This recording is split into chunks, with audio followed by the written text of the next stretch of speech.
जय मसीह की दोस्तों, गुड मॉर्निंग। आज के इस वीडियो में आप सबका स्वागत है। दोस्तों, आज हम देखेंगे कि बैर भाव, छल, कपट ये सब इंसान क्यों रखता है, जबकि इस दुनिया में इंसान को ज़्यादा दिन नहीं रहना है। तो क्यों ये सब बातें दोस्तों, क्यों? चलो हम देखते हैं बाइबल में से पहले पतरस उसके दूसरे अध्याय में और 1 से 2 आयत में। इसीलिए सब प्रकार का बैर भाव और छल और कपट और डाह और निंदा को दूर करके नए जन्मे हुए बच्चों के समान निर्मल आत्मिक दूध की लालसा करो, ताकि उसके द्वारा उद्धार पाने के लिए बढ़ते जाओ।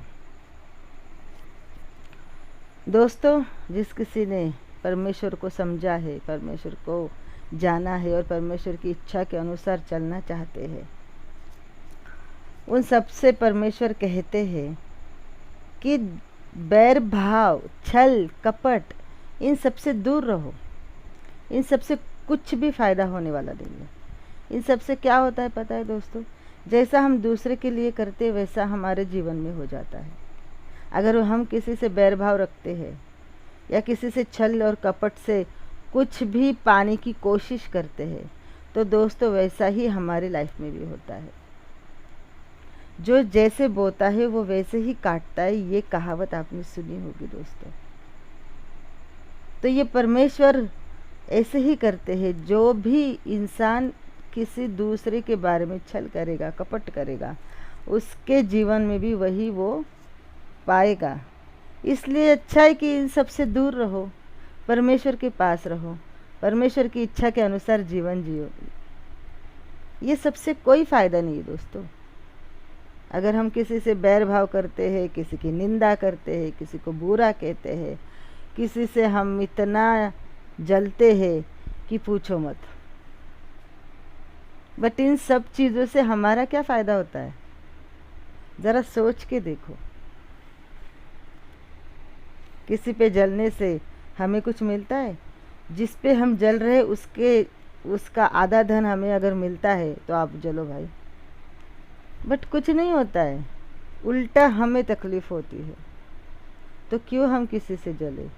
क्यों हम किसी से बैर भाव करें? क्यों हम किसी की निंदा करें?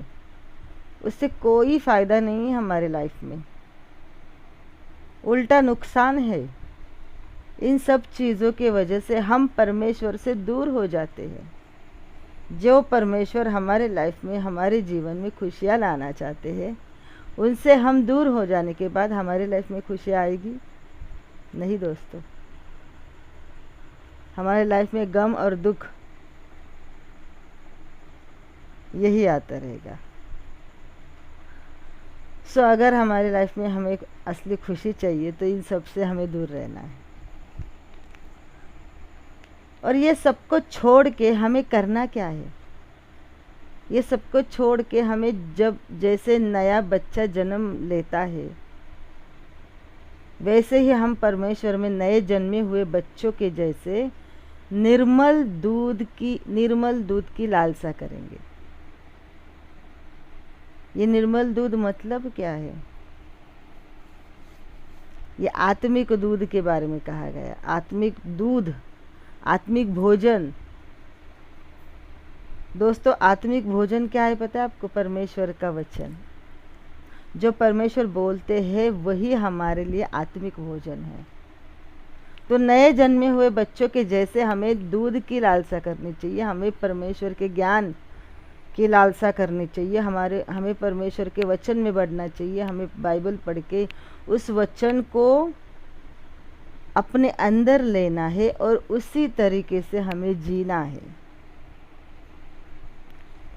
तो दोस्तों, ये सब बैर भाव, ये सब छोड़ के हमें इस टाइप का जीवन जीना है जो परमेश्वर को अच्छा लगता है, जिससे परमेश्वर को हम प्रसन्न कर सकते हैं, जिससे परमेश्वर से हम आशीष पा सकते हैं। सो दोस्तों, हम आज से प्रैक्टिस करेंगे कि हम ये सब चीज़ें छोड़ेंगे। नहीं करनी हमें किसी की निंदा, नहीं किसी से बैर भाव रखना है। जो जैसा कर रहे हैं वैसे करने दो। जिसको जैसे जीना है जीने दो, बट हम खुद के लिए हम सोचेंगे कि हमें परमेश्वर की इच्छा के अनुसार जीना है।